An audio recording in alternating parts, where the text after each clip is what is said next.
elections on 7 December 2020 in your own calculations?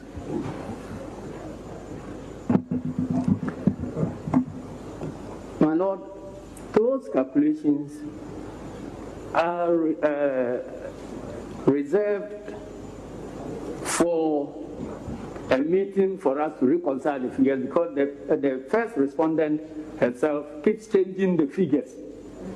And so it is when you bring your... Excuse me, Mr. Nuketia, help the court. You see, when you started giving evidence, you said you had all representatives across the 275 constituencies. You said you put agents as, to use the... Yes, and they were to, collect the figures. You said it. Then he's asking you that from that, what figure did you get? You. My Lord, I haven't brought that figure to court. Okay. Then, from your own calculations, what were the valid votes cast in favor of the petitioner, to your knowledge? My Lord, when we discovered this discrepancy, it was difficult to even know which figures are. You don't know. You just answer. You don't know. I don't have them here. Okay. Then the last one. What figure?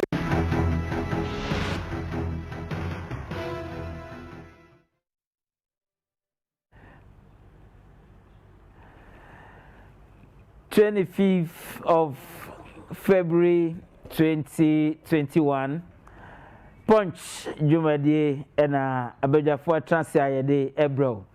Yes, I say a free sabri, Ecopim say, a bebo non do yebe sorry so na ye say Dawachi as Supreme Court a call at Nasie, some bay edipie free a presidential election petition. John Dramani Mahama or the Kodom Supreme Court. Anu ye are the Electoral Commission first respondent, and Nanado Danko Kufuado the second respondent. Omo Edikoy and so at saying. Now, court no eshe say Jordano say lawyers no I will say omo final legal address and as a written address kase file 17th of February na 18th ko shiara nkomonye status report and as oral argument but because petitioner no now why application for review of the 16th of February ruling omoma yenti now apply for stay of proceedings or file one a legal address and as a written address no court no emo na kwanya say by close of Tuesday now say wa file sa addresses now nentia yinya and say lawyers ni nyina edisa written address and as a legal address and one final addresses at the acadom the registrar of the court. And until ye court no say on the 4th of March Obama one final judgment and no and as say ye share enim say and then I share enim say BP a free court ho Ubaka say Jordana and so a Dr. Dominic Ayenini ekopie ho sa wakeka ensembia court no susu se na ye contemptuous of the court enti court no esamon se omechrim the kodia ntia eni se court no site no na committee no for contempt eno so ekopie ho ene ne lawyers ema court no enso so eka ne wadwen ye on se wo se wo ka kire no ehye no so ntu anamon bi na ene wa so watu sana mono mboka ko transe na wahwe asema obeka de akire no e de na si ye Joada e de na si ye enedai efa sa contempt Dr. Dominic Ayenini former Deputy Attorney General, a Minister of Justice for the Republic of Ghana, now Member of Parliament, Okaye, Ewo Kotono, Enimwebe, Sansemi, Yahweh, Susan Soa, Ewo Ede, Maying. COVID-19 ho ensensem ene se Nyankopon aya adoma Ghana yenya ye vaccine a di kan ya ba ye bewo hefo na edi kan ya wo na eno so ho nsem no etisen enwumbre ya trasi ye behwe sansemi ya hwe susan so ewo ede mayen wo aban apaw eye payinfo bi osusu se one the betimi various ministries on Kodano Parliament appointment committee a transfer na wotwi etuto na no ehwese sen e hospital enwumbre ya transi 1 or 2 ebia hu hia se ye ka ho asem ye behwe ne aka ne ahwese ne awo nso enwumbre wadwe nkyerɛ nsusuye ene wasem bisa eye wo Punch Jumadi near the Ebro station no Casvin television and Casvin radio and you bray many penny for lawyer for AMU and Atnasia lawyer Dominic Brina Ochre. He's a private legal practitioner Okujato and associates. Oh Nyumbre. They were another private legal practitioner, lawyer Safu Duku. Safu Duku, our. He's a solicitor. Okay. Formerly, everyone. Oh, okay. Is it okay? Okay, all right. Eje Nyumbre, me so amete me. Ohinijan, lawyer, thank you. And I'll say thank you too. Nyumbra ya transi ya behwe sansemi ya bobosu near her in the so I war. My you welcome. Yeah. Ozo ya kwajo. Ozo kwa divo mutimi to edina obi ye friend no kwabena kwaku ya onketia. Obehwe no yo ba. Kwabena kwaku ya onketia obehwe no yo ba.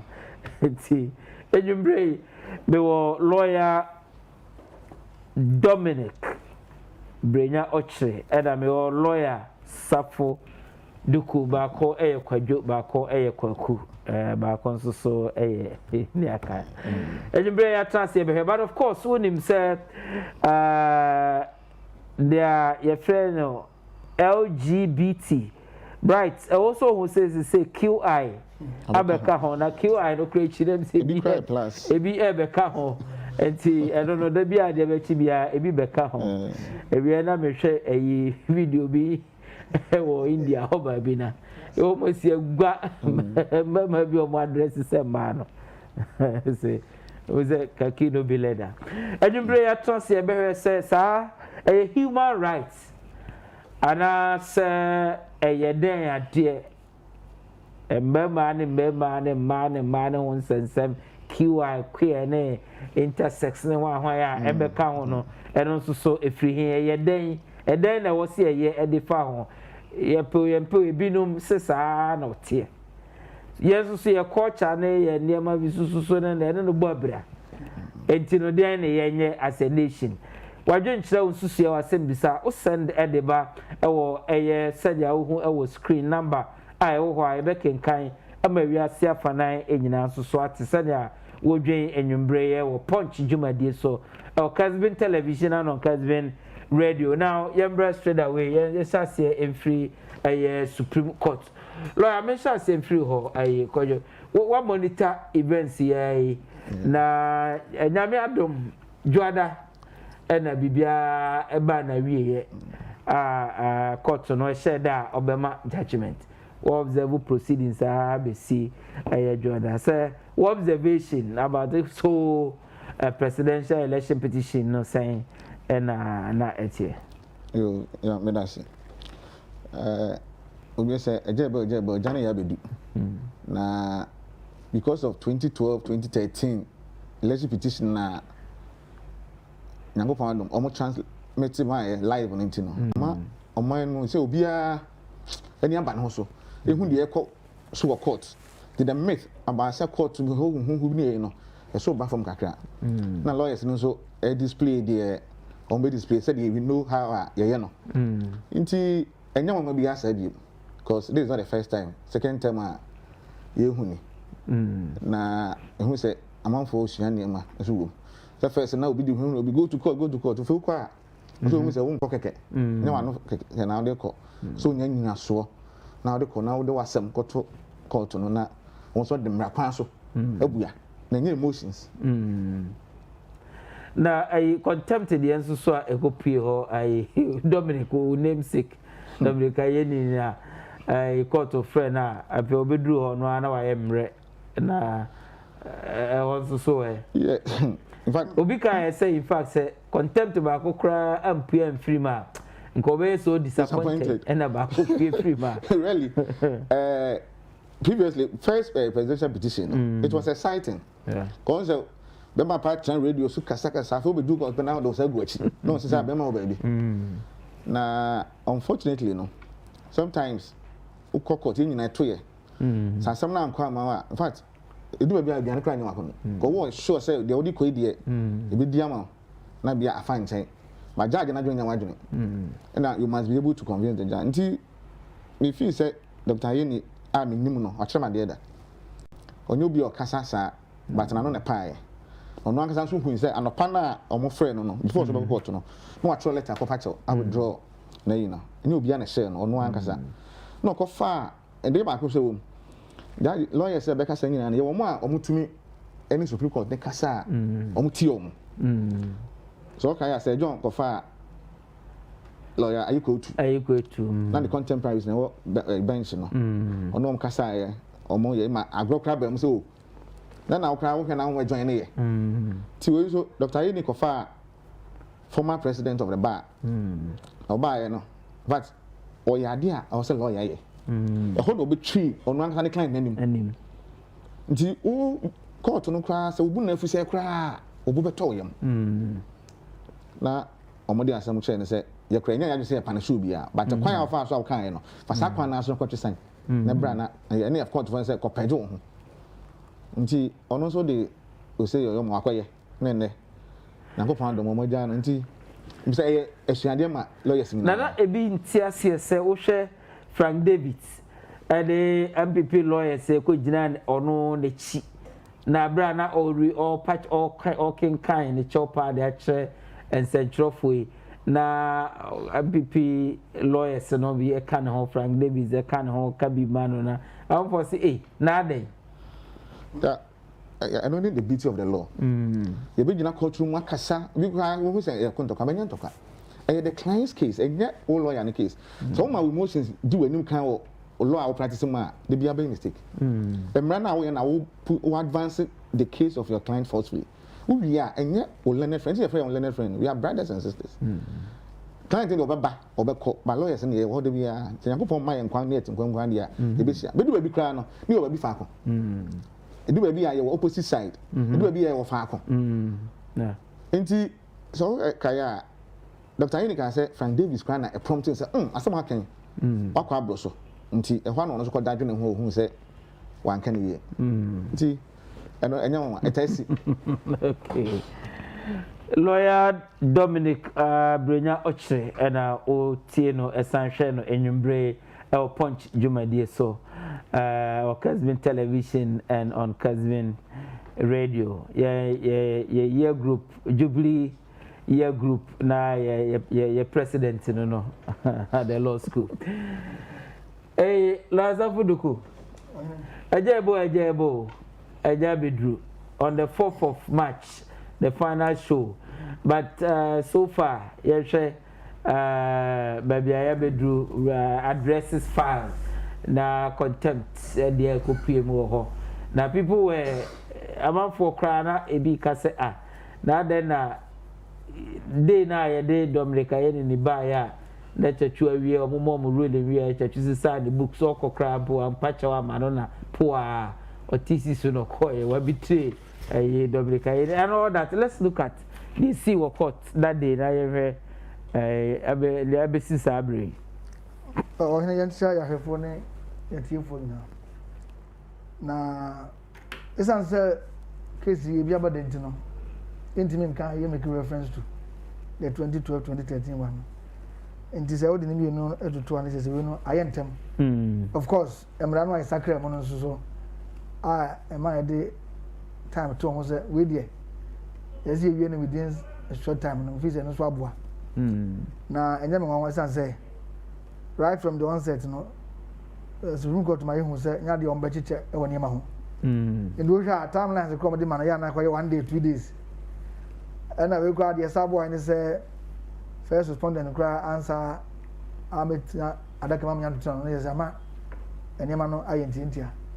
nti ɛnyɛ me nwanwa sɛ 4th March no na meyɛ adom a biribiara bɛtumi awie saa da no mfiri sɛ ɛyɛ for yɛ democracy no sɛ nneɛma ɛnyini wohwɛ 2012 yɛtena hɔ 8 months na gyiri sɛ amoa ɔman no na tension ne nneɛma no ɛdɔɔso paa nti yɛmu kora yɛhwɛ no mu sɛ lakye bia no bi ɔmbɛsa sakra mmara no mama ayɛ shorter sɛdeɛ countries bi wotumi no 2 weeks no koraa no na nka nneɛma yɛ ntɛntɛm na sɛ wei a akɔ ɛyɛ saa for the 2 days or so koraa na amanfoɔ complain sɛ asɛ Supreme Court pepere ne ho akɔdi asɛm wɔ abrɛkɔ a wɔsɔ I mean like Marietta Brew upon you people are na lawyers say war petition on the side they were complaining so as the court no yeah the jasu almost to say na ye show so do na we can say scientist we say edu ba bi so dia na ɛsɛ sɛ matter be mo ase man bam so the man vocal say you can say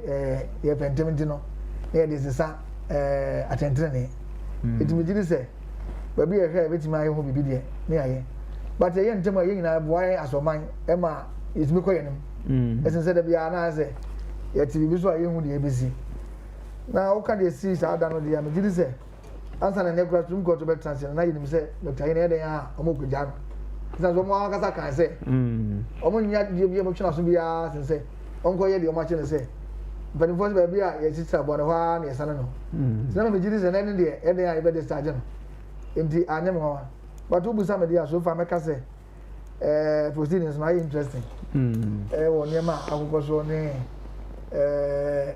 isi no bia ni se isi bo do bi na kama wa ma no eni ma bia ma eni ma no mo ayi ka kesa se o hwe panel no kwa asa da no sa lawyer for first respondent can say o me testify me say e shoke wo enu ntina ba jo mo kan say ne e nyina ye nkoda na de ntine mra na you say the besi e dia fa e declare no sa enu bi sa na na interesting na wo personally e shock o tena unim say e ade na betimi asi na me gidi say o file witness statement na o sa file affidavit that shebo say o de mun say musa na mo peli na mo ntwen na me yanka sama be gina da kam na me gidi so beba okay na yen fa na say ono so onye party so e party na o de no eba na ye first respondent no say me ndem frɛ madam senior na ono no kwambe no ono be ka se chinchin na media ma me nkodi adanse on what on legal basis say a commission as a body but ono na elected so bema evidence of course nanka any of the officers ne bia bit member ono ankasa ne kan say obekasa tonight the expectation was say ono ankasa na say commission na say obema ono no waka na say mama or part of the commission also dey mo gina no oh to me ono so na the only returning officer for the presidential elections it is wakasa obekasa na ndiase o na say fantasy say koba and emre mu Supreme Court wakasa dey e fa na say onkasa ne koba e dey a na ke bebo o man na democracy ewo kwan ben so say ono na dwumadie ni nyina esini na so ana bato esu ye nyina enim say nchenwaso kakra aba ho ono ankasa admit say efunso kakra bi ba ha na etinanka obegina ho kyerɛkyerɛ mu a na nke be ma enema mu aye fan na anka aboa ma reforms kra obeka ya in the 2012-2013 era for the giant obegina adaka ewie ye no Supreme Court to me the nsakare kakra eba ya bato mo betuma ka se aboa na enye no na yen lawyers ye friend consequential orders na no no e ka asem potin a petitioner no for instance or the court now say no nti e wo say obedi adanse ohene me no nyina nim say de mensa kasa emu odu chen other officers no say say oye ba ko return officer eti nim de ene de ono ahunu ene de tumi ne de ma no ene obi a na wo say tumi ni in terms of value there ka ono kasa there me gidi senka e wo so ena ye reforms no so ese say nyini dibule bia no hian sakai Minister of Baya and Kanye Biano, company for Benya, assemble corners of Unibia, Kibis Fin Ho, and the other Sacra. Now, and no year before Supreme Court, maybe say, because okay, say, Obaya, oh, Kabia Babois, am I about to hold reform near the Nadesa? Is that the and no year the appropriate forum for Sa and their man? Oh, anyone say, per Supreme Court decisions. And Rano Macquaze. Enye issues nkwa judge for mo disare se mu die nkwa na motimi abuwa nwasem emra na mo kwa se motimi sa de nsem bi be hihye mu ababua enti me megiri se nye kwan na di fa na se di bi no nkwa ntina prisoners ro kwa ka se nye no nkwa ntina mo court na mbom on pese mo bua na ye niema mo se se de si ye niema ba to mu organa eno ka asem na ye ewo before the court no me just uti commentaries no mo ayi commentaries se enye se ebi ekodi nkuni mu kwanta ne mu okay se dachi bia no yebeto ba na ene ni ma ye nkwa na ye hu biem na ye sua ne ma bibra frum enti no megiri se ene issue before the court ne mu court no otumi se other related matters bia no ko mutumi determine wonu mi na ya wo se ba membra kwadwo bimbisa sa wote se na di papi no hwe nim se Jane Mensah as the returning officer, as the commissioner for the first respondent, I was say Odi Adanse, say in the interest of justice, say to the glory of God, say Ebema Bibia, ye fine, I dream I fine, say na koye. As a lawyer, one be dear dance and a woman p. The tosumi no dance na one me no ama I take it shine out of the petition na ama petition no I whether me so be very careful. Who to say said the binum cano some painful moye lawyers so much lawyers are there be can semaka say Chrome Hardy and the Becca as a Supreme Court shield and as a more book, my men home by an anchor was say, or more go ranum cacano maniba. Only a moya drain, I was an man. Yeah, we know Munay. Now, but and then back when I was say, your tear once and say, legal practice, different from teaching law, litigation. You must understand the basis, a strategy. Mind you, so the kind Supreme Court in your Commission of Inquiry. And your Parliament, after being a saver to one way, and your court, yes, for evidence, bra. That's why all the witness statement bar and so better than come so evidence in chief bar. Your process, and I'm saying, presidential petition, into ye jai, ye mra, ye faso, a DNS and Kroma say as the adversarial system of a legal system that we have. In fact, I don't know. Respondents in the car said they were not going to put their witness in the manager. As a litigation, I may rely and I believe in strategy. I mean, we keep Facebook posts to cry. Because if you look at litigation now, it's 70% procedure. Substantive, when you have 30. Sometimes you don't even use the substantive. Procedure, and I'm winning. But then the proponents of say, so back near to Tuna, no, but you can no who's okay. Say, sui generis, this is a different suit. No, it's within the same law. Until you can't, such a can say, my court can say, on change the language, but the language was not, to me, my mind, was not wrong. I said, you can't use fair trial or fair hearing to conjure away burden of proof. Because, mind you, justice and answer goes both ways. So they also by petition, you know, may name rana all that and so. Now, on back the answer. So, what's the purpose of cross-examination? My witness statement about. Before I want some back kind of true cross-examination, no. And when you ask me, my witness better than I can't say, I call to know. If we ask them, so what's someone would you ask what? I think about it. because me can't hear. But as a litigation lawyer, and what I was also thinking, they say, one of the purposes of cross-examination, they say, advance your case through your opponent witness.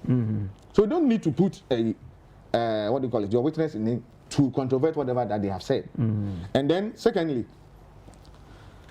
as far as I can, you know, if you are in a so to court, no, and go ahead, and really, also a need. Then, you can't say, I'll make you promise through affidavit, through witness statements. Witness statement, no, so I'm rather say, we are witness statement, but to her, that time, no evidence until it's tendered at the trial. It's okay, say, why witness statement about, oh, man, because I mean, they are no one found to man. There were a way of dealing with it. And then say, and I don't think, say, court tonight, but only say, because of social media, and they say, no, vibrancy of the population, you know, people are. I will be a can't be a teacher me. But to my mind, I don't think it's a court, no. I be on the yes or almost so no. I have strategy. I mean, can some true. Court no ma order say almost file petitioners and file witness statements. 2 days after respondent filing. Petitioners file 2. Respondent file there. Almost train ma. Your question second witness we no. That is Dr. Pesa White. Dr. Pesa White. Then they approached the bank and say, that was a strategy that they used, and it escaped the respondent lawyers to object. Because to my mind, I thought saying they raise an objection. But court today say, Omuko in camera, Omuko share inside. It was a strategy. It was a strategy, and nobody complained about that. Amenubo and we raise an issue. It was a strategy. So we call income and say because why didn't you say it from day one? But after cross-examining your 2 witnesses, and to my mind, I think you see, it's all your re-examination. When you realize that your witnesses have been battered, then you want somebody to come up to mop up for you. I know they will be anxious, but I mean, say, then you object, and then you can even take a witness to the box and decide to be silent, and that person has the right. Yeah. Punch and I will share in your brain or sign etie Okazibin radio yene lawyer for MNU to Chenkomo Supreme Court. Na maybe say last Avuduku on the 4th, then I will hear anymore. Not say judgment in the same but because 2012, 2013, among for say the see no as a Sudia say now man for expect say judges no ebetra hwa be 2-3 hours na komo kan sem no sa so we said the judges said to go back them presiding judge obe kan I don't know within a short time for say na ya wie say oh how 8 months no judgment ni say an coin then I will share anymore way there in view of the fact say so more ruling bia mpa omo emma reason omo kenkan kotu authorities at the back in some omo kano we are on the 4th of March West petition no vis-a-vis the C 2012-2013 at the same. Well, I know me you say omo did the entire judgment now you're out. However, me said this time around no say they okay per rulings no more deliver no be issues no omo kom kakra amma the entire omo arrive at a certain decision omo nya the tra say be am the overall effect say be say na say this time we expect say omo be konim kakra chire the entire omo si ejinaya omo so musi no it's an say Ghana for the no say they omo complaining after say just a tuguba be deliver within 5 minutes. Even though no one Ghana for do na petty dey. But a man for satisfied from 3 years to one. It is expected say on bet me akwa but it means omo de omo. Indeed the omo be ano. Emra no emo kwa so mba dey. But you hear them say omo kwani mo chisim kakra. A chen say dey you see ehun ba ko no. Ba bia beto dey ohine me no yentimi nka. But both parties will be our expectation say ever come. Okay. In the end, okay. Kojo what expectation on the 4th? The expectation is being the second time from the first one here, I expect say judge Bian so better in there. Unanimous view. Unanimous cry, not simple as that. Also, Obiatro. You who be a natural said yes, because you may arrive at the same conclusion, but a quite fashion be different. And yes, you are there, yeah, until I expect say judges, Obia better no matter the conclusion. Obia better the authorities near president ama in Chimani ya cry down hotel ya practice law. And enya a normal case at courts. You try for a 4 try, whether 42 days or whether 8 months so. And they are very case be 20 years, a very until if you say and you made that trial. Just presidential petition and no or minor and quan woman say or minor Susan so be only but the Becobiano and idea you who said you will be paying. See, I don't expect maybe so didn't as a expectation no in this road to say that 2012 2013 now man for any day chain expectations say BB you could see about for expectation BB see but when I say I want for father way be trying a bar no I said there's nothing serious at stake. Baby, who simple. Because of the way I hear in a corner. In fact, really, I say it will be a hearing. No, I say you diagro. What about court to say a battle no will be 50% plus 1 or more than 50%. Which is all calculations. We will be. You will say one can calculate. Say was a man farmer. And only difference over said Dr. Baumia say more church a pink sheet way on figure of God. And when you just say I'm not creating excitement to be many pediatrics. We may show some go for crying. Because I said I won't serious. And then to the extent that a judge catch a witness say one money panel the question strong on this one. Just like we know the seriousness attached to it is not as much as it happened in 2012 2013. In the we know the razzmatazz any hobby. The drama now is so muna and it's all kinds of content back mama. We should buy a gentle content. But first now Samuel come from you could now say, hey, cut a piece of now you say I say that ma as will be a work as a usro. Until those are the things I account for.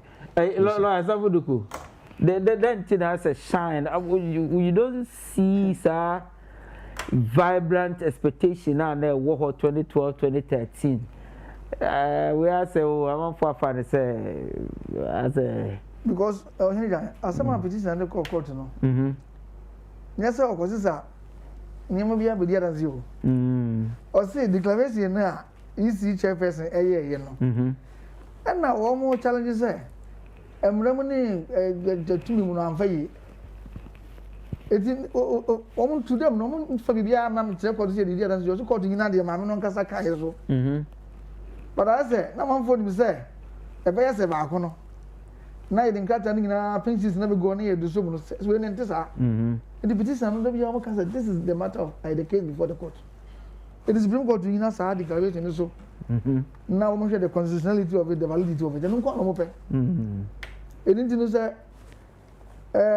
court botu go it was the same effect said the nanka ba ko ne tena but said me kai no yanhwe de be ko Brother must say the free Supreme Court and I am trying say on the 4th of March 2021 Supreme Court bibia yesu ama number transia ye hwe na be pue e de free ewo Supreme Court bottom line e say tefre ahwe ase mutua ebedane mutua ebedane nti Senate there will be a decision, there will be a judgment. And a judge biaka, Supreme Court judge biaka, case say a court of law does not make decisions based on emotions, sympathy, and sentiments. And the what the court to say on the 4th of March, 2021. Now, you free Supreme Court, no, yam by a dim, na ye the cost war, your mountain so. Sa Adia, yes, you're Modi, yeah, Modi, and so LGBT. QI plus abekahwe me ko yo me sha se emfiri ho ya na amanfo etai ka se yen lawyers ene ya ye soso human rights minority rights and discrimination ene ya soso ne ma so ama na bedru ba bia abedru sisi ye now omo ye sa enkrofoi ka se one omoye minority eye group ede wo se embra ebo mo ho ban e wo se ye gitum se omo nsoso e fundamental human rights na you protect our rights no ene bomo eni se ye discriminate against them ko esa na etietia omo fa hodie so na ye hwe sa adiwe is it fundamental human rights a Ghana for empese ye de be ye adwuma a ye pese ye tietia so a ye pese ye bebo mo ho ban ana se ye de ade yes yeah so same way say in fact I feel na abako ho na achako da na unity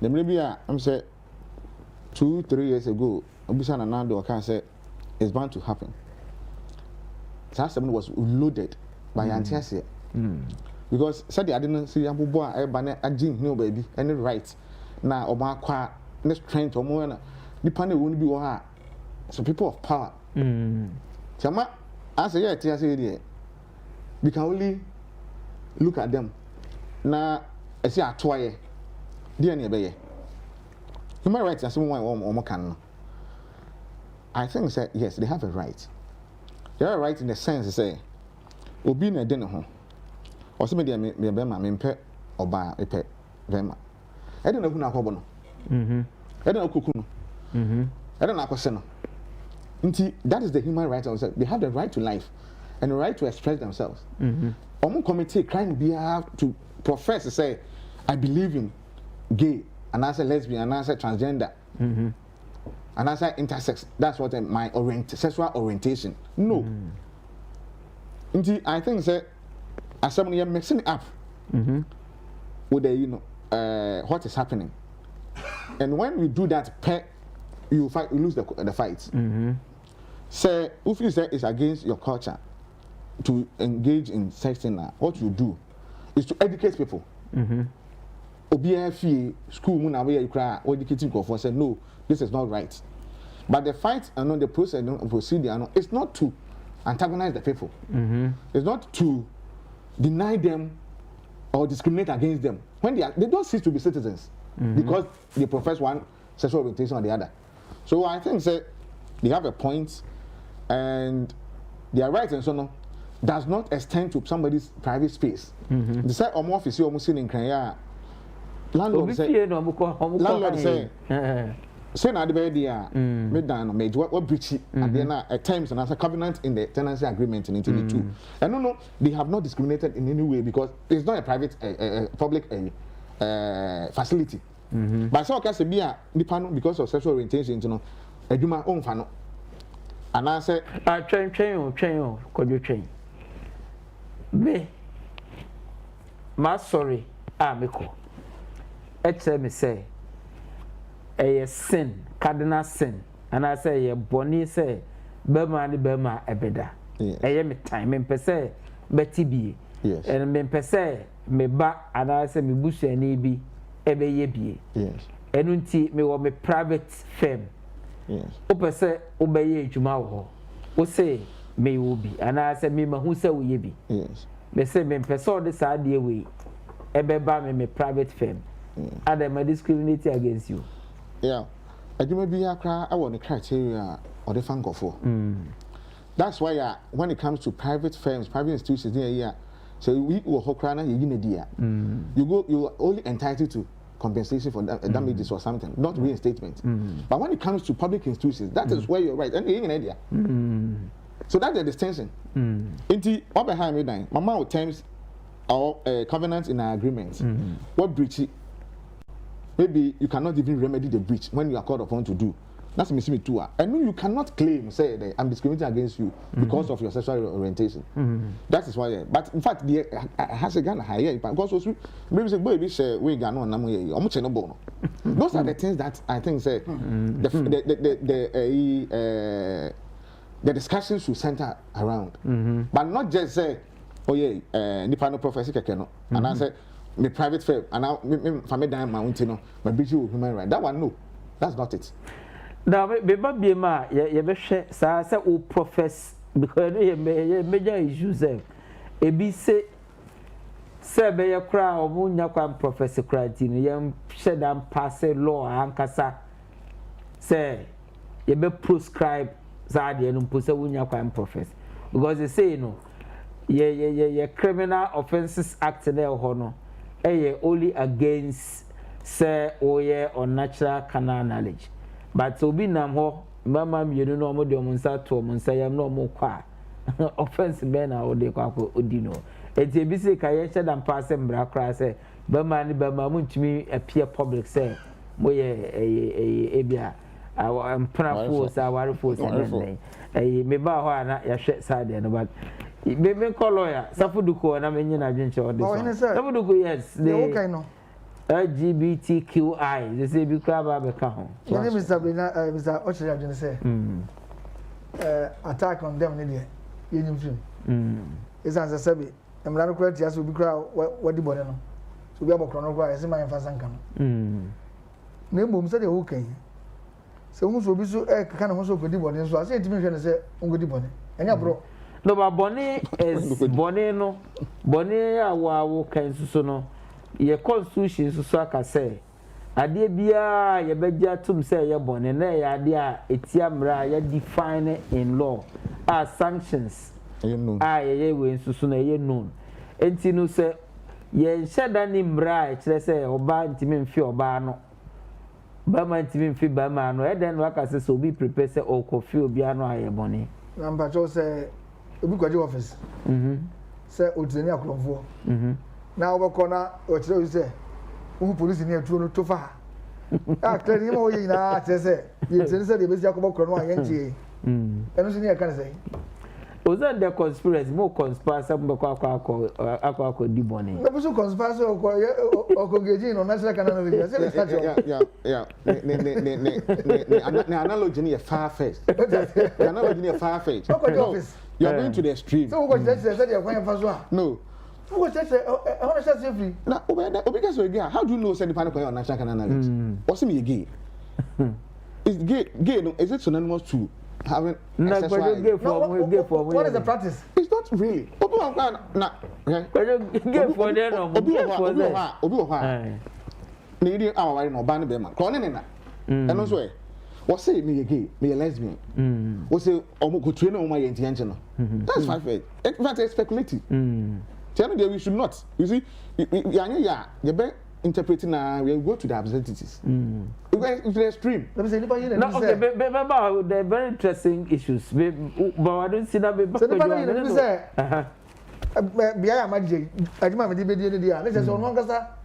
no, but say crying your places are qua. Or minimum colors.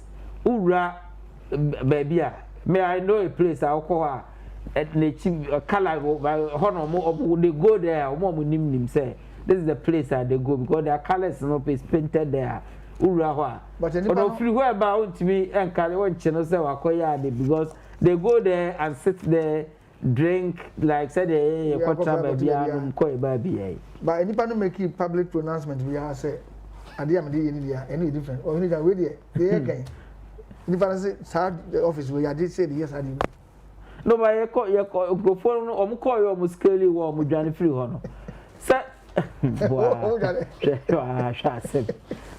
Free Honor, almost scaly one, but send your wow, say, so was so large I don't know man travel my police for na meto mo. No, so the threat, the attack on them, run for your life.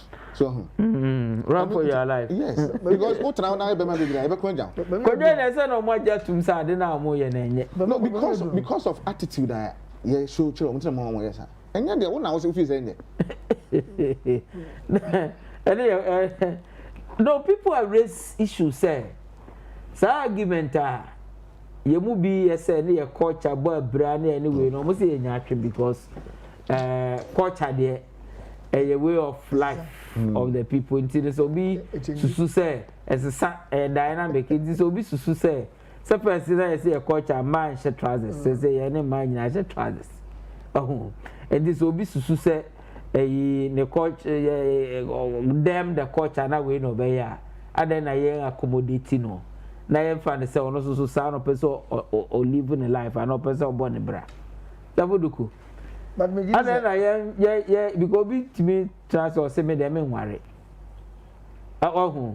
obi timi transfer say me dey me fie na mo ko han ye na doctor fie no mo han what mo da fie no mo ko han ye na no mo so mo dey ya mo ko ha na sana mo dey promote ai sa de no mo the am for Ellen Kise.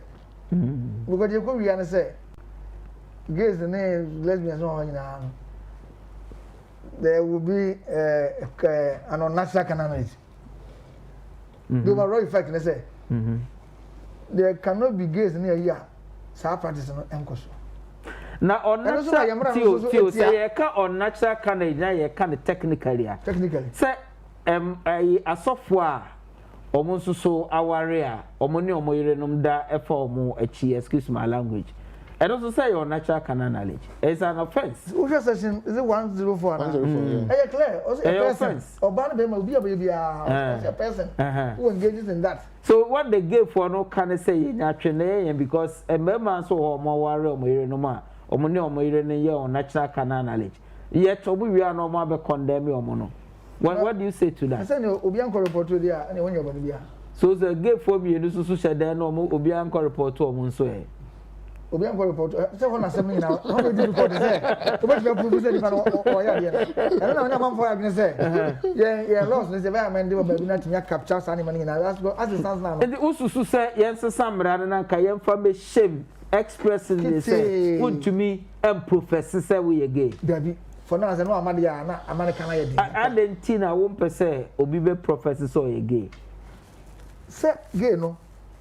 Yeah, act not just say on natural canon. A cow natural canon knowledge.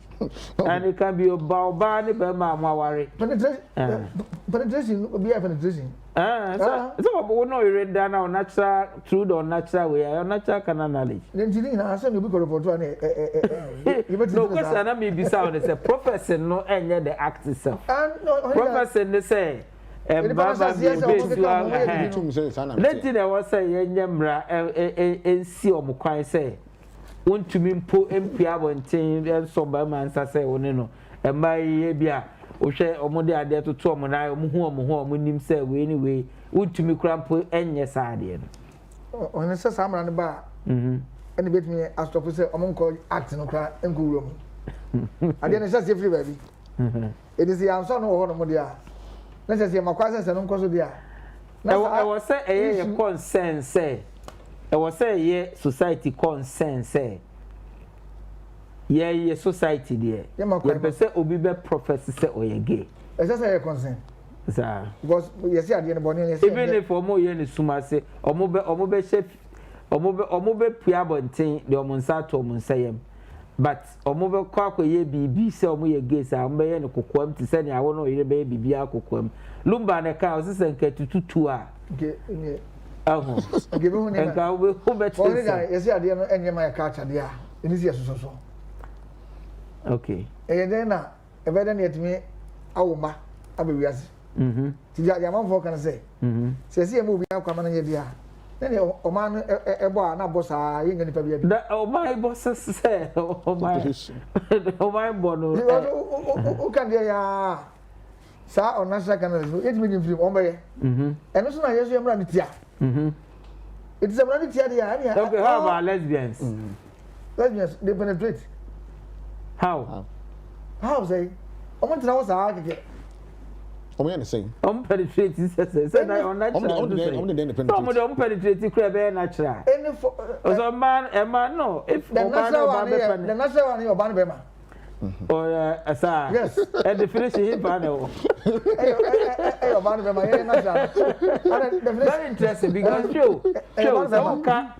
lesbians said we are too not so bomb penetrated. Obviously, it will be through the natural. But they are to me near the rivers. What are the axes?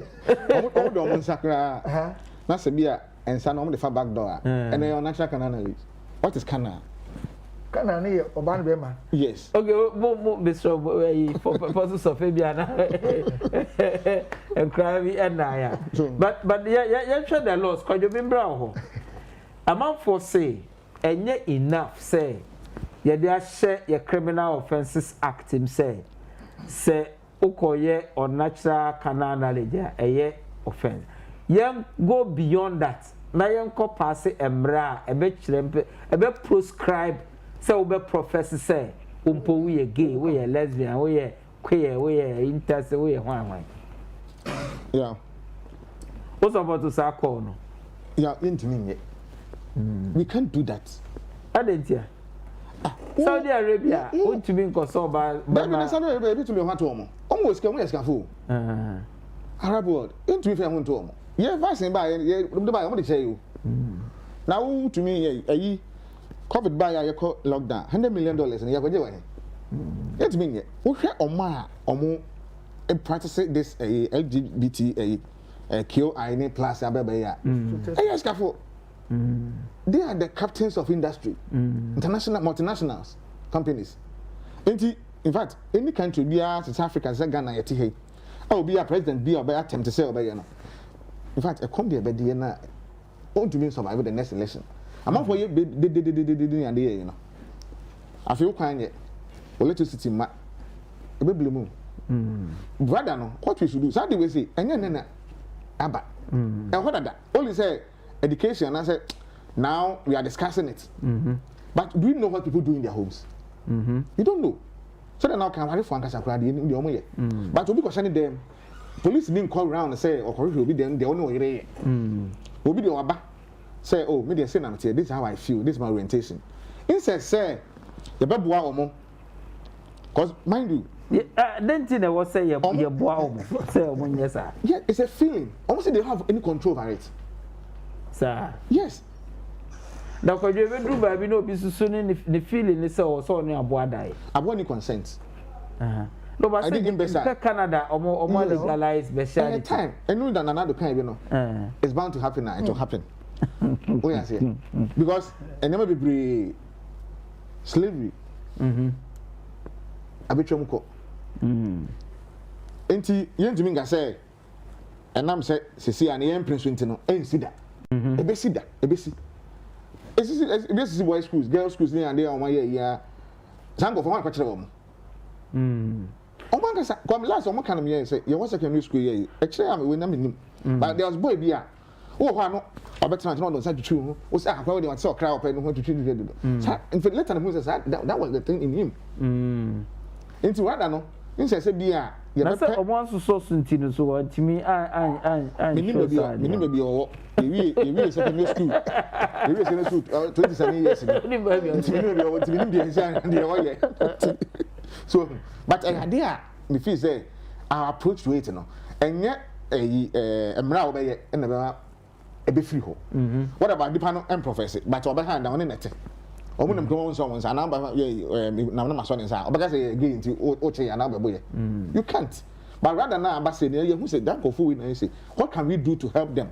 There are some omo wari eja kra akum. There are some omo wo yire mo as a cover up but omo ye. Is there any counseling? And you be able to hear do be more free. No one they call cancel me. So we society here. I sorry for say chiwadie.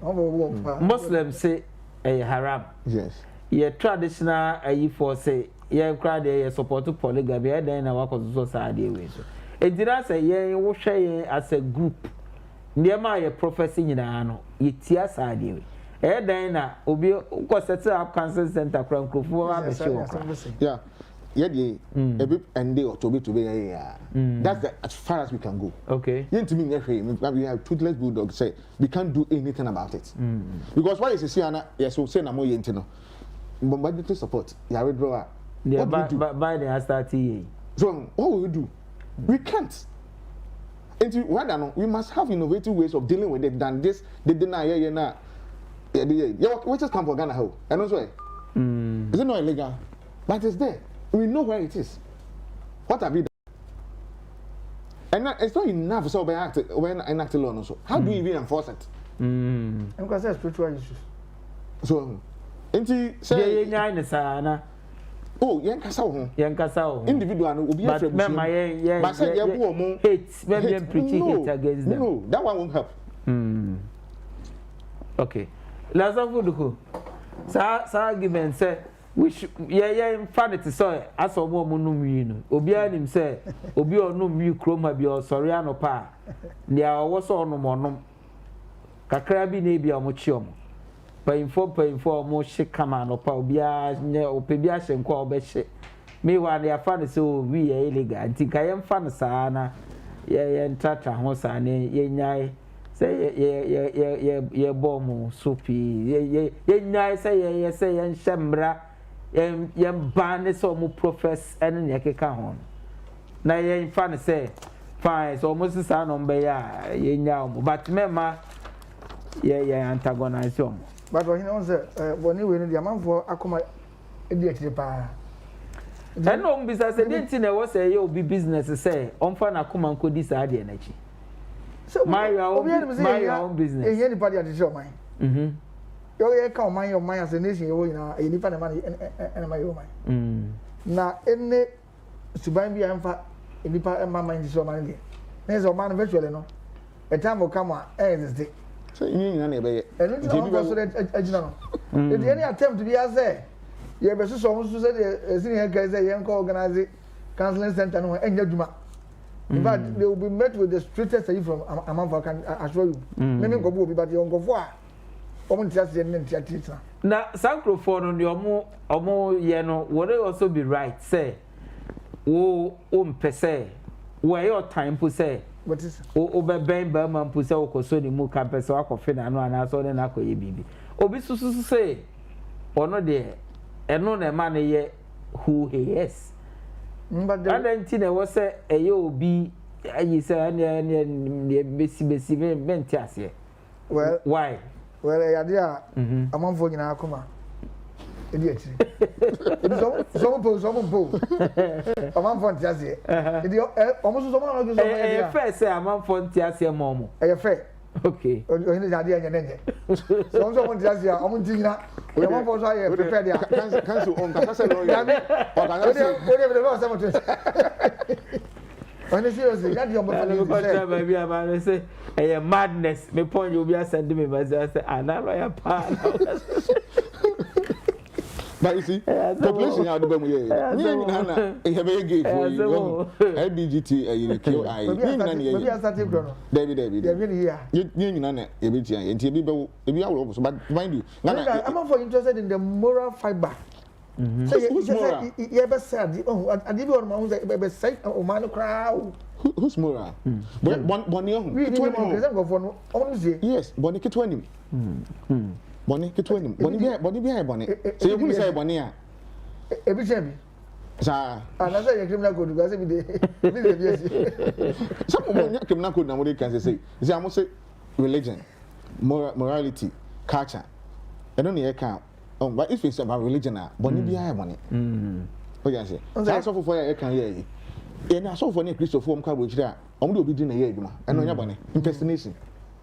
You're fully former, and you might also. And there's a means of survival. So when it suits us, there, yes, already okay. But when it suits the other person, they are all near money. And I was amazed. Literature be reading here, or be go back. A history tama na yana na nom krana brofo ma e krana mo yes ade ni I was say Seriously? Yeah. Because the media, How? the media is so powerful.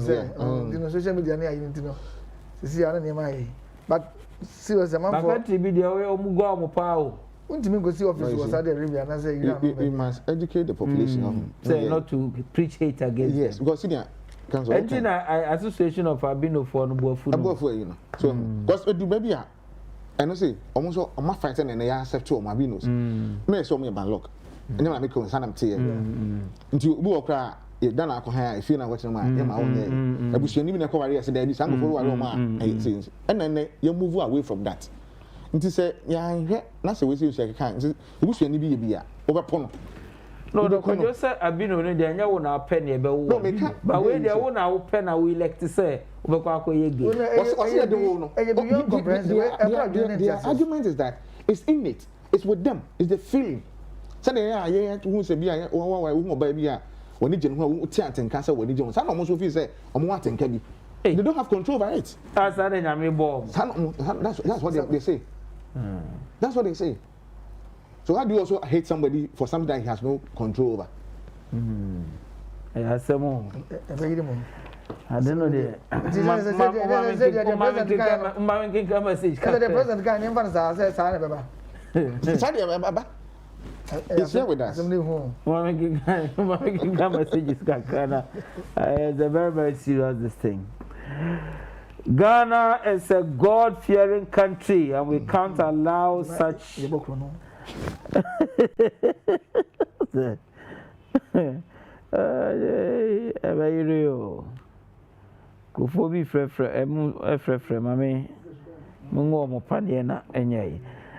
Ghana is a God-fearing country, and we can't allow such a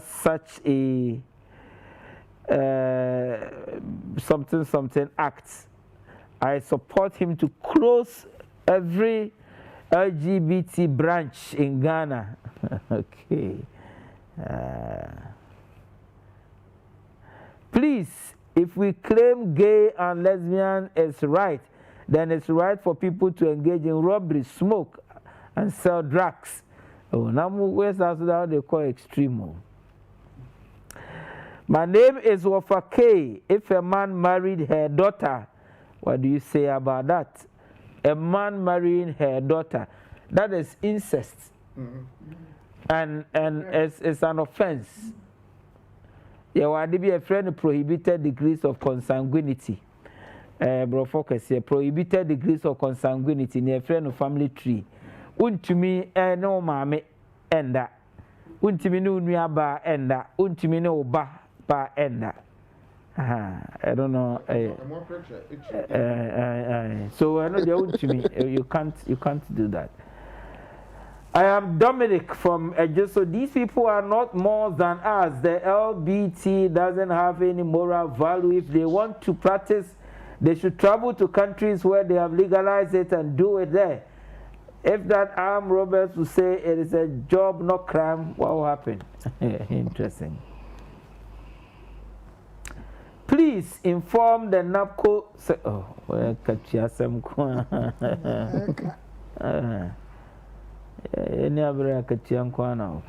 Good evening, lawyer. My name is Mumin Chef.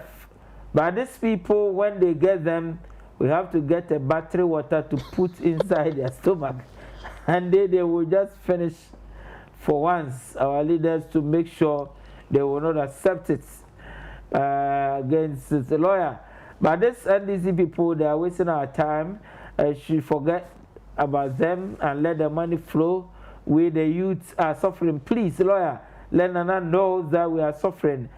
Forget about their causes, and the NDC are going to waste our time. So they should let the money flow.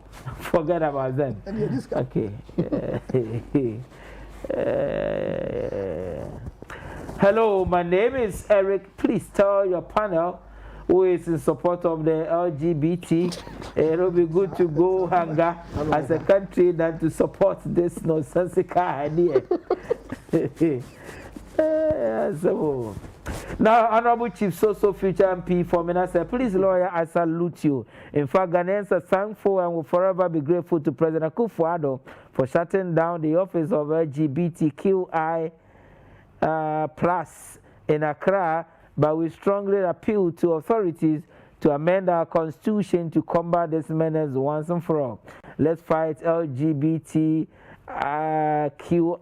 plus together. Now, say, what kind of constitutional, constitutional, what was review constitutional review committee? No more recommendations, sir. Like you are saying, you know, they left it as they say.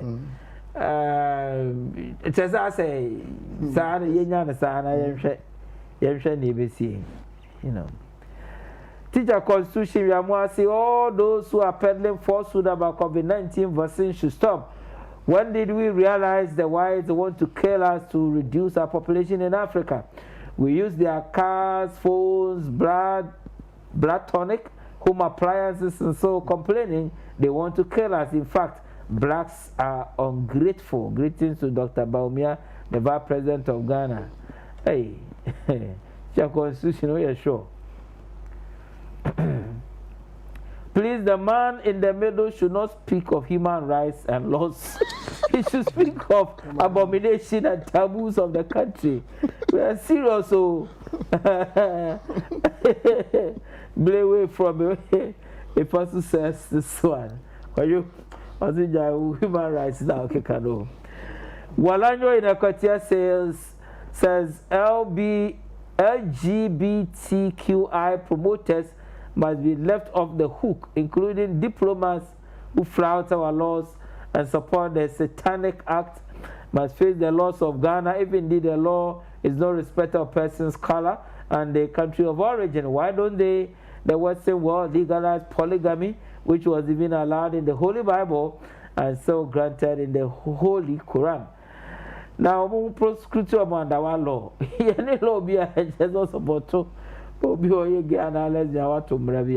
the problem. OPK also says Nanado MPP government will never accept homosexualism in Ghana, and Mahama brought Andrew Solomon, a gay activist, to Ghana in his era and launched his book, My First Coup d'etat, with him in the USA, and that has not accounted for this homosexualism in Ghana, so he should also come out and speak against it. Regards to Honorable Martin Ajemensa Kosa, MPP MP for Techiman South, Honorable Justina Owusu Banahene, Bono Regional Minister Designate Honorable Evans Bobi MP Asunafo North, and ABS, yes, ABS MPP Bono Regional Communication Director. Yes, OPK, you've corrected yourself. As you said, Bono Regional Chairman, I told you that couldn't be right. But just Honorable Justina Owusu Banahene, I will back up. I will bet now. I said, me check the date, you know, because I have to be there. I'll have to check the dates, and she's a fantastic person, very hard working, humble, and she will deliver. From Masawood in Bantama, Ghanaians will definitely resist this animalistic and idiotic homosexuality in this country. If it's all about rights, then why do we criminalize robbery and talk like because they are also their right, whatever, it's presidential rights, and let's save our mother. Hey, more power into two robbery home, because robbery, you know, specifically is an offense under our criminal. But Obia or lesbian, no, there's nowhere in our law.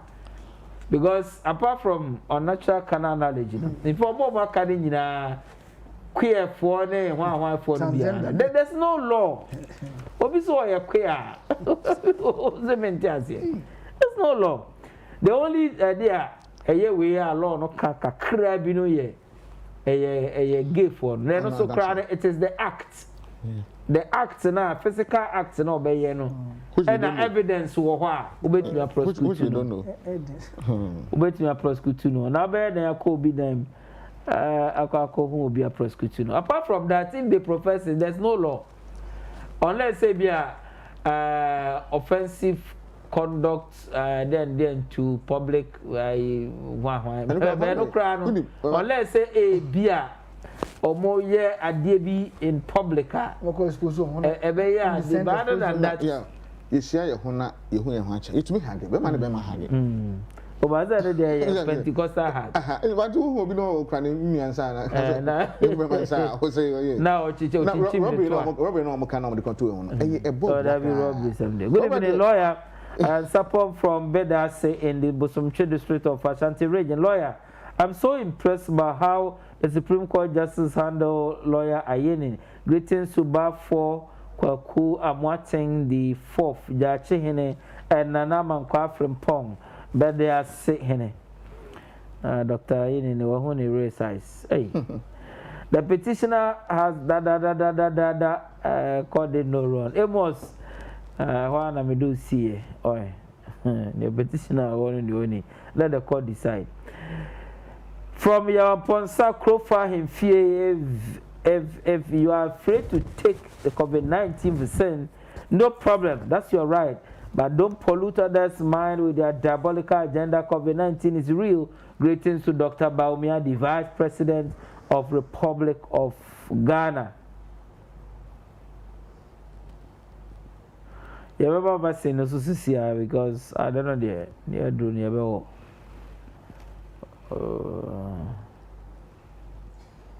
if we take them. Hello, good evening. Please, lawyer, ask the man at the middle that if their mother and father was given the right to do so, should they have lived to do so? Is he against it or in support of it? Because you hear the declare yourself, and then you and then he said, "Oto said lawyer will say." But so, like he says, it's not a personal thing. It's about respecting the right of others, not to preach hate, not to cause harm, because we think, say, time, you know. Teacher, could you have read your message somewhere? Good evening, lawyer. What your pundit saying is wrong, especially one in the middle. Okay, Sami Sunyane says that on support on your Kojeka. Well, that's also your right. What? From teacher constitution, we are asking who will legalize LGBT in Ghana. I'm asking those who are interested in LGBT that if their parents were in that devilish act, would they have given birth to them? We will not legalize it in Ghana, neither today nor tomorrow. Now, this argument, say there, say we will not legalize it. Everybody is in support. Say we will not legalize it, but say others, a professional who criminalize it. Not legalizing it doesn't mean say you have prescribed the so profess. Not legalizing it because who legalize it there? Then what you are saying is all right, so obe worry, obe, but all right, so obe worry, bema. That is legalizing it. But the umbrella only a definition of marriage, you know. You need to say Obama bet me worry, bema. Yes. Well, let's leave it like at that stage. Legalization, the other lie, and party. Lawyer, this is very serious. We all know Ghana is a Christian land, so why should we accept this kind of inner sex? But inner sex, no, I'm kind of Christian because I saw for you. I'm only on my no actually, your panel, LGBT plus discussion. Gabi Offenso says this one. Is not enthused about the LGBT. Good evening, lawyer. Ghanaians will definitely resist this. Okay, I've read it somewhere. Lawyer, please let the NDC and their leading councils know that Supreme Court is the law court and not about the emotional consideration and the Bible verses. My greetings to you, the panel lawyers, Honorable Awuku Achuma, Mobiaja South, MCE, still maintaining. Iceman. Abuakwa Menshia Kumase sends this message. Good evening, Lawyer Inijan. Please let His Excellency Nanado Dankwa, the Vision president, be aware that Ghana forest is collapsed. Why? Because come to Ahafo region and Western region, people use Ghanaian forest as their farm or their house. Hey. That's the media. Good evening, lawyer. Everything show the NDC case, at Tonsuum. They should come out and explain why they misled their members. Sule Bobo Tepa and Ususo. Sule NDC Enko Court for records purposes. John Dramani Mahama and Ako Court. NDC as a party Enko Court. Sasanity. NDC is not a party to the suit. Sana Jemen Sansonia party to the suit. John Dramani Mahama and Ako Court.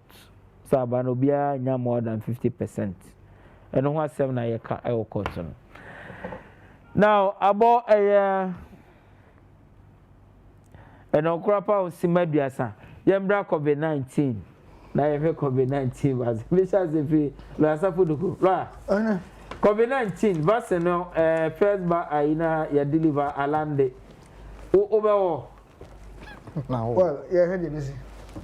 Massa, overall, and now, you're transfer.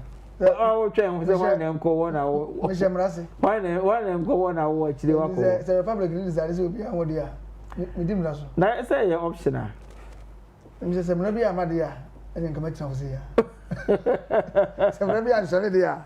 No, but let's do education. Sir, misconceptions and misinformation, falsehood amount for a parade, say microchip will be shame now.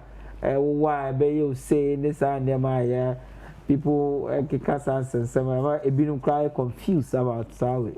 When I answer you say study kind social media I have no condition. Well, it is a free to know now vaccines for polio no money and ding na our feel yes influenza by any and just and the first time on can be say urban. Na and then no you did a crabia no be your social media no be a fact.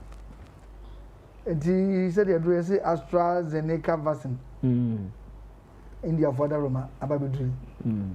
We share reports for free other countries. I just say almost started say almost one. A man in my confirm.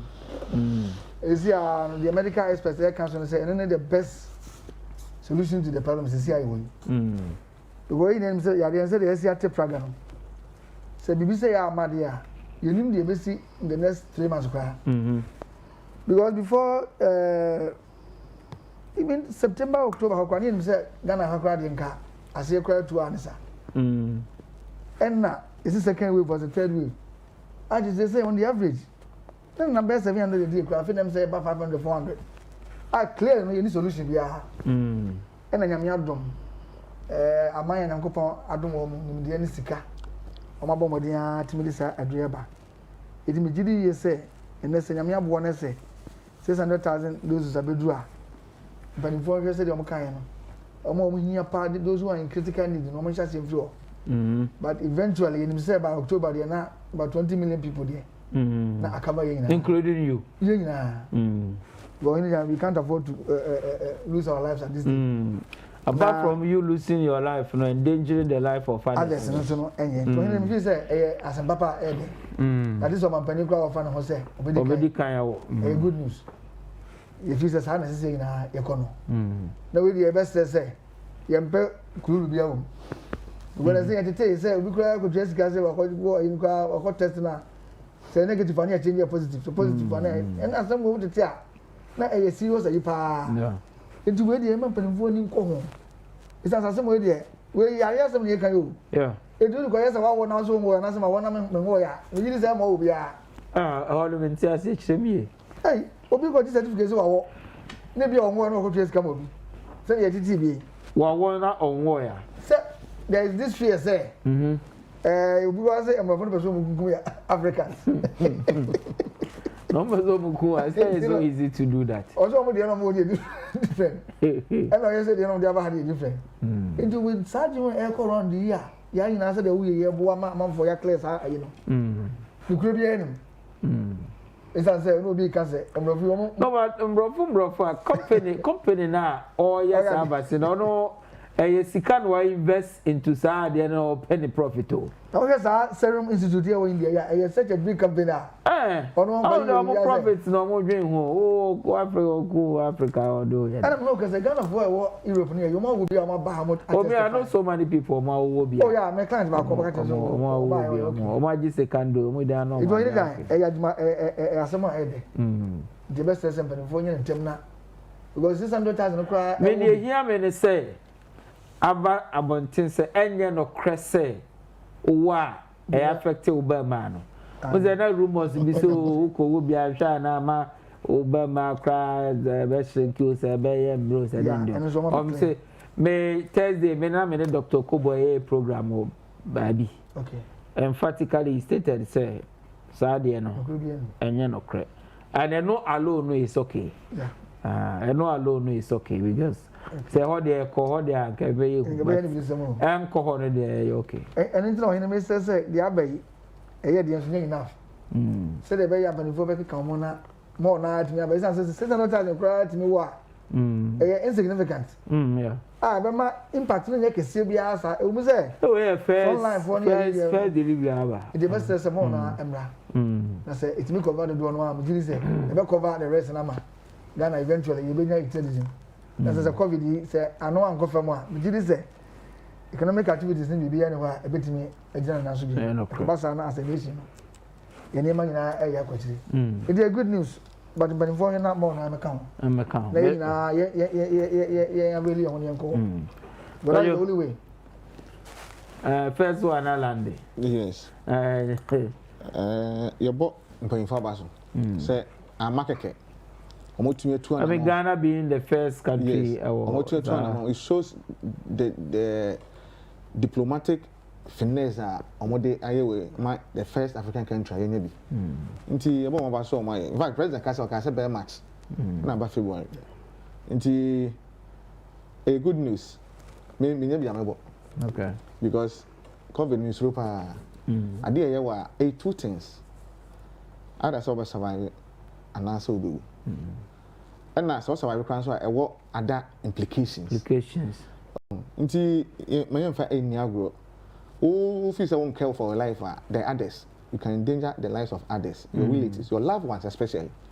And apart from that, what also on dependence. Inti, who feels out the careless down on Fahono, who dependence way. The cost involved is very huge, but we have not sat down to calculate that. Inti, media.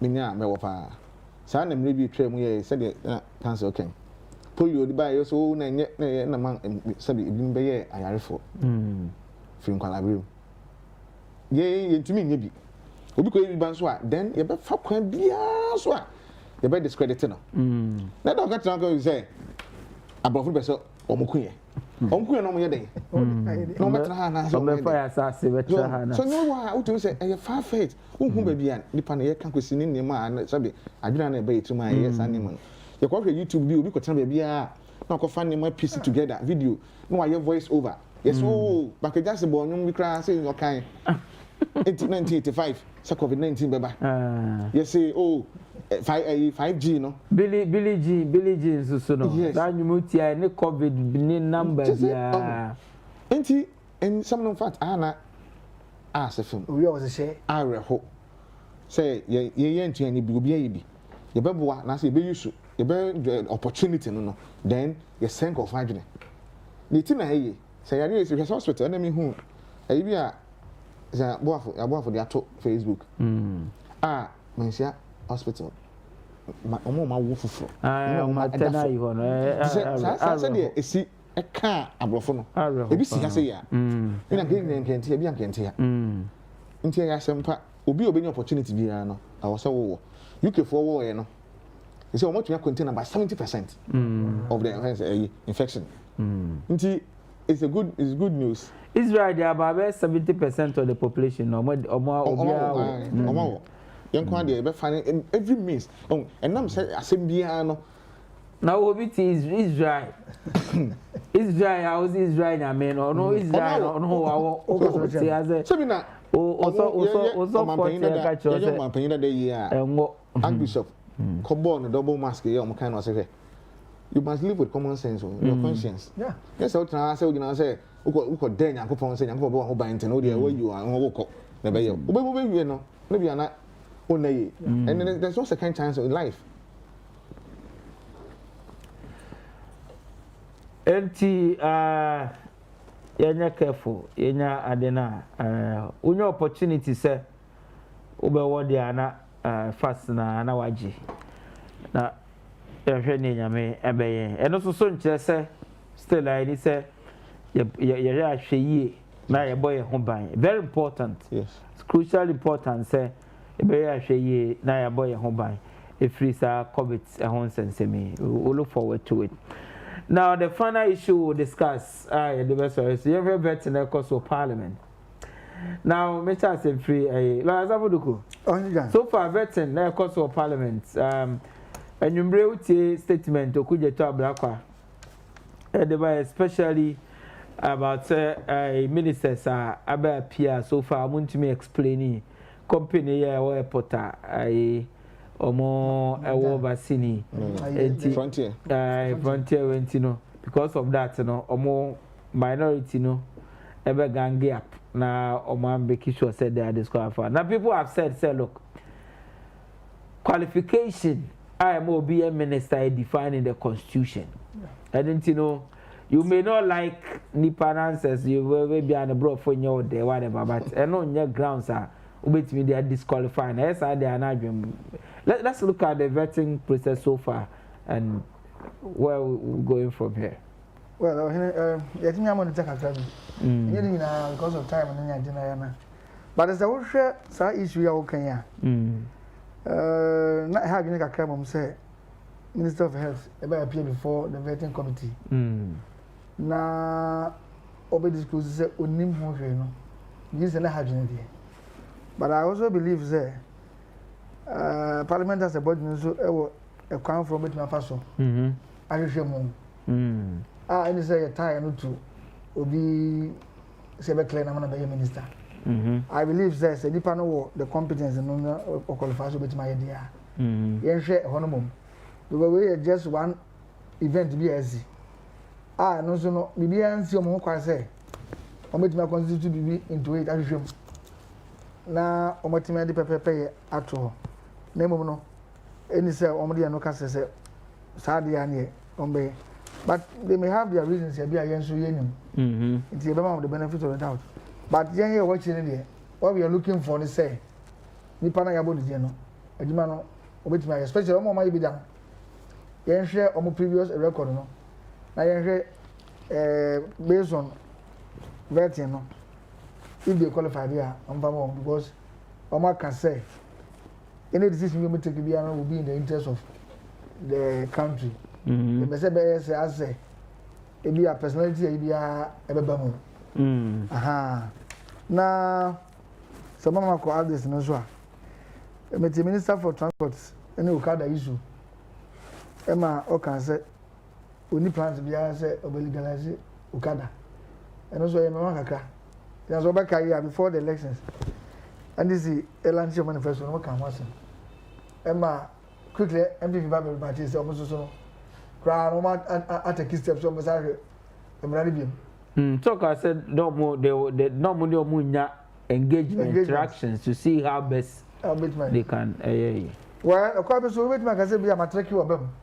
How? How said the expectation was say. And this is and Casso be legalized Okada. Oh, sir, and this is a Casso be legalized. And a prompt so your crown. Yes, I know Mosia. So, what would have told say? Is your money about so then is your canton. That's a public among Cassa in Shamuno. I concluded said they will legalize Okada. But the general perception out there to say, it's not so much Okada, Okada for by popular. Okada for only disappointed. That music. But only I think, sir, Okada say me, you have a party something to every year. Is it would it be that easy to say it to me at 2 months and I stop my activities? No, but some of your Mojuma. But he has a very regulatory money. That's already there are laws that regulate you. The laws no na enforce ana. The thing na here can say we can say at the end of program. And we say you said that regulatory money as an entity. We don't remember you a very strong force in the industry. You feel say betme anyam rebi a regulatory activities na agabwa. Yeah. Now the last you want the Minister for Lands and Natural Resources on Galamsey. Now him say excavators and once be by. The then minister, Professor from Bob Watson, was explicit say Galamsey biya excavators biya. That's the Minister for Environment. Environment at that time. Nti ene no ya me am better say biya nyira ye no. Ehim fa na isi yira as a country. Ade na aba na ye to ase be cover up. Ana say vetting nti ma menka bi na menko ba bi. Believe say ho so say ehim yi say issue e ba ya Ghana for ni di akire pa ye pese hu di asem na ngasa akọ. Minister so be approve so ma approve no ba. Omo ehunu de akoso sa excavators ho sensem no. Because one sem enya Ghana for. Finally, Osa can say the fight for Galamsey now. I say the fight against Galamsey. Abana bon homo den pa. Na mi bisa say sanity na. And yes, it's not the case say bia the pageantry surround this you are there bia no ya tikom TV Vanguard ya branding no ya na say on the ground no kwa who the Galamsey no yetimi support na. Now, community, the issue of community mining. When we so use the word Galamsey, we got community mining. They say it was a government policy. Say, obe making sure say the community no ebe mining, but within the proper framework of structures and laws. I know but I'm also crying on and saying we share my activity. But the community mining is distinct from Galamsey no.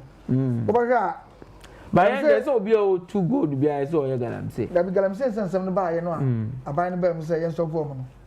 And thereafter you organize course ma o mo kra ko training crofo na ye no community. But Galamsey no ngasa so no. Course alongside the community mining. The one man for interest no because I know say community mining there.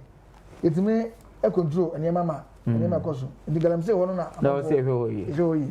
And go say as a program near Atlanta, it didn't get Canada, so now enforcement. Maybe that's member of Hokoyo. You not know. So, Udi Kaka said constitution prescribe the criteria and the qualification for becoming a minister. However, I say with the pre-approval of parliament, and the parliament I design so by vetting. Now, vetting, no, who say, I decided we quite now interview. I don't think that the time spent with the vetting no, is appropriate. It's unnecessarily long. I say sometimes some of the questions are not relevant actually. I say, be more you know, be 70 years now. Near time, question what to say just to embarrass you. Really, which is not necessary. And we be to say, more pianos on. If you want someone prepared, really, because you nominate two, I bear 2 weeks and so I appear before the vetting committee.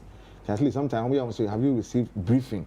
That's the essence of it. You cry, but your president's representative at the ministry. So, you are not aware. Now you are not this. It's now that where this, I'm not aware. I've not been briefed. That's why I want to prepare. Do you say so? Cooperative executive be in a private company now go to outside the BFA will not be shortlisted to. Yeah.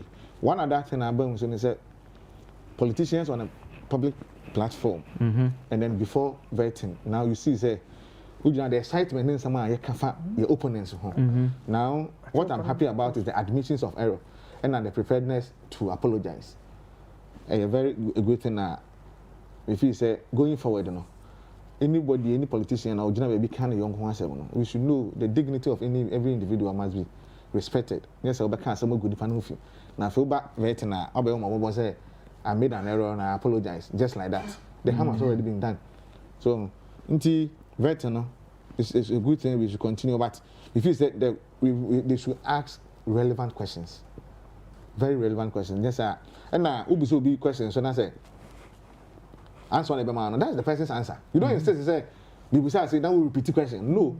you don't think for the person because if the person does, then the person is suffering from borrowed thinking. So the whole person can or no come out. No, they're not doing no also okay. Then Abuja na pose obe fight Galamsey quote and quote near. We've heard of this promise over and over and again, and I pray and hope say this time you be to me. Aye, party singing NDC town we Vanguard. No way. And I say be tax force here. But you see, it's very, very deep seated. It's not easy. Into fighting it, you know. In this a concerted effort, say obi abeka boom because sometimes uko now here and cobra here dan su I am brown. Ne obi sika kakra obi nyan kwanti na say ye mo say ye name no because water and sewage ekba almost say Ghana Water Company rather say now the cost of producing water no is very expensive. But baby ya say important so then fancy na beko important so we can't do that. Yet you cry own so I want cry na ye hu ye ho no say e be pempe so we say important so. The Ghana say ni dey ni obi sika kakra no pen no nko anti no. On the onya obi take bottled water baby aba no. But what about ye busianfo no you so mo fie ma me mo fie no. So omo I promise you I think say we shouldn't just leave it there. Okay. We should hold them to account. Say this is the promise that we made. Because right you know, only one bekan no abema flowery language. Bekan be say promises say yeah, abema promises no. Nobody holds them to account. That's one of the essence of vetting. Because these are the our representatives asking who be ministers questions on our behalf. Simaduna, yeah, sorry, Jumadi, so I don't know. Saturday, which will be 27th of February 2021, between 6 a.m. and 6 p.m. Kumasi Nkranza off of Boase Road, close to the Special Ice Factory. Yenina Bakwa Koboa Busia na Yadamfo, Yenua Bema, Maxwell Eben, Anoye CEO Mediterranean Projects. Triple X. The Padodona himself free, but Maxwell Echo Triple X. The Kada Triple X CEO Mediterranean Projects were free. Saturday in 1 week. So members of caucus and friends will be there to go and support the family. It's very, very unfortunate, untimely passing of another brother, friend, and very unfortunate. Okay, so the Juma de no beba na we ya no be pon no me your final way la sabuduku mesre se covenant ya because you as a man for mfa ho e who sampa o just ka for yare just ka for yare obi bizam say a lawyer pa na wo hu hia ni bia is covenant ko na me say na COVID-19 na ku hia ni na wo be na ate because on your public figure on your you won't and say among for enwo people are dying COVID-19 even though among yes ka for money but na me senka second review by zanka enforcement of measures no by e cost by you hu sa because be marketplace ni na nipa o sa face mask ni bu so nya den edimi hu dia ama na din so man for be tia semu yase fundamental human because they say kan yase ma reho pa na me say convention jom say aka just 5 beds for critical issues don't bet my handle just beds 5 beds as a nipa num pen ko da o masa the question is say as I area ni ko yenya ye ni ba bia ya fa ne say nyame adum face mask ni bo nya din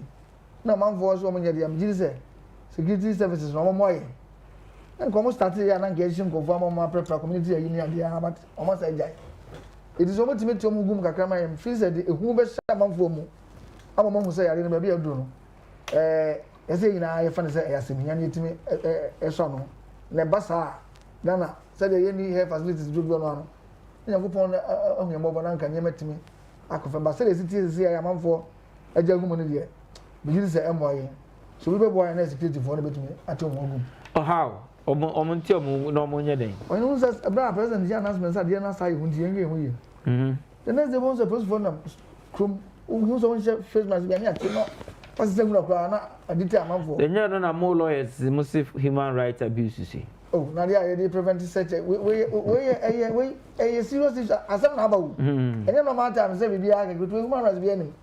Ndomonza emoye. Yes ko sha dey prevent the was human rights. What do you go defend it? What do you go defend it? Onim nipa ye nuanom santrofo yi meka ho bi. Ye beba na ye be catch police ni say ada na police for mo enforce law wo ho mo enforce mo nchiche nkrofo na law wo ho na mo nchiche okay.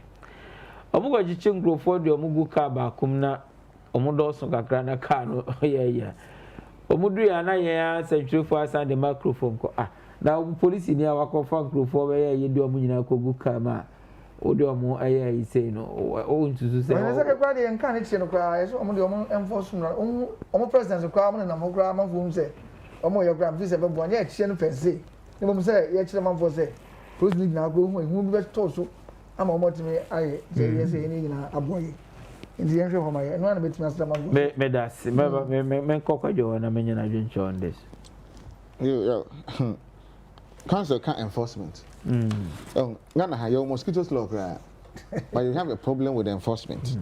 Since enforcement in India, in fact, I don't know. So my Samrana say COVID. Why say Max and Chewa or find 12,000 cities, and I say will come 2 years. I think I know the Amran almost a normal mistake. It's too excessive. Now, Aswadin. I didn't know idea yariaba enforcement. Too excessive. Obi be show. And it's all be comply. It's all be comply. So obi be show say police be do exercise say. Na bo wan kasa ho ban. Na yare ni nya wa obi wu. So eno no ehia say yare no be ka wan kasa mo wu mo obusuanfo kwa de be san omo. Chance obi a wase me de maten kan say mempe oba me be ma mempe oba na me yonko be ma. Eno mo ehia ye. Asema o say ye dwene ye ho no ye jai kwadwene obi ho. Okay, I see baby. Christianity, culture. But when I Christian, I will be so Christian, I saw a Christian, but that's what you feel so bad. What's your problem? I'm not being what you say. We professor so again. What tomorrow Ghana into a home say Obi Ishiawa or Bo, and that's what we wrong say Obama or decided so I shine away. No, I'm Chroma also could truly wait free to so. Oh yes, I want to actually all harassing the panel, and it will lead to assault and any other criminal offence. Obey involve yourself in. The old woman only say, Obushi and Nibi, and me are open traces near us on in the Becassa. So some phone be preaching say we say in the end. That's the only thing in America about counseling and preaching here, but not to go on our way say, Young Casano, you're quite enforced to be. Even if the law is there, criminal, it's the law enforcement agencies in the between enforcement. Yeah, Obi Odom Krum say to my phone say young say you enforce law. No, that is wrong. My was a Christian council for so more trained pastors via on such people. Exactly. That is what is needed, but not the hate. Now say every time. Now is go for you. Nima omo dem no omo yere mo ne. Di ni you go for you. And also, because your time there time. Oh. Because he said you should never be you should never be adwum until you who say airtime near fire airtime umpe but obi no so you know that's the problem. That's why I'm into preaching and counseling. Because books books or must start in the cartoon form and cartoons no must start animated and no more the term crown. Almost at the farm, yeah. So that kakra no more the same crown. I say a normal on crown fan say a part of. But you see, your life. Naturally, not been here. But for for my year, you see, also offer say we gear and also your partner, civil partnership, and I say we are prepared to do that and go there. But what you said, the anya can hear. It's a we just say almost you can breastfeeding, chest feeding. Nay, chest feeding.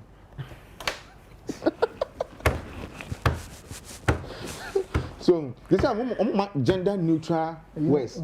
Your English language is and they say udru a US na the own friend a restroom now call restroom now we bema now so your bar we going because me no male female. Yes, but you say no or so your bar. But the podium so no nti obekọ because we respect the other is the panel be so be hu no on the obekọ be bia be ma ko ebi wo so am gender neutral to my cubicles nti be ma cry say you na be ma ko gina ho a wo yen no o ma cubicles a be wuro no no be bia be wuro. You're serious? Yes, but they are serious because na me hwe you side designers na almost everybody yeah bia don't you Gabbana friends say Gucci mo onya Tom Ford yeah but you say time and so many man obi e say who ni bi kra ko toto go dey actually go na dey say thousand kan makani man na your time but me dey me tell na me go fu kakra say Ghana we are God fearing people there boni e di ne pa no ndia wo mo kaka sakra if there is no be na person no we not God fearing people anima ye no e more serious yeah professor but we na ba na say ye kan mo yanka am yan fe mata mo say ye trenya me sa dey man because people do worse things in this country and na ye person o kasa asem kwa asem na ba ye say ye o me ntaka le nya say ye ho say ye di ye ni boni bia ye e we nkwa na ba be share na ye ye nya ni ma boni na kan ye na ye hwema ye hunto ye we dey afutuo ene adisia a ye nya free ye lawyers mienu eho anwumbre e bedo mo asepa ye lawyer Dominic Brenya Ochre yadana asepa ye is a senior legal practitioner kwajo ye nya 14 years 13 yeah, 14 yeah. Hey you trebio the jubilee lawyers yes. You trebi ekoye nim akoto agyan phone laza buduku is it what you saying yes of course 7 years you trebi hey you come on him that's great. Okay, it's a better more saying someone a trana, Mashayan, a tea and Bessie Sabri. Nanko Pon Yadman, I'll just send a Bessia be transnear some or Punch Juma dear so or Casvin television down on Casvin radio. You better I'm paying for a share Juma day. I Debra Bright and she and a queer PCS Salvador Conde, MCR, the cameraman, everybody. There will be a say also so Shane Bray. Edamase yakramo nyamenkamo. Let's keep safe, let's observe all the protocols and stay safe. Bye bye.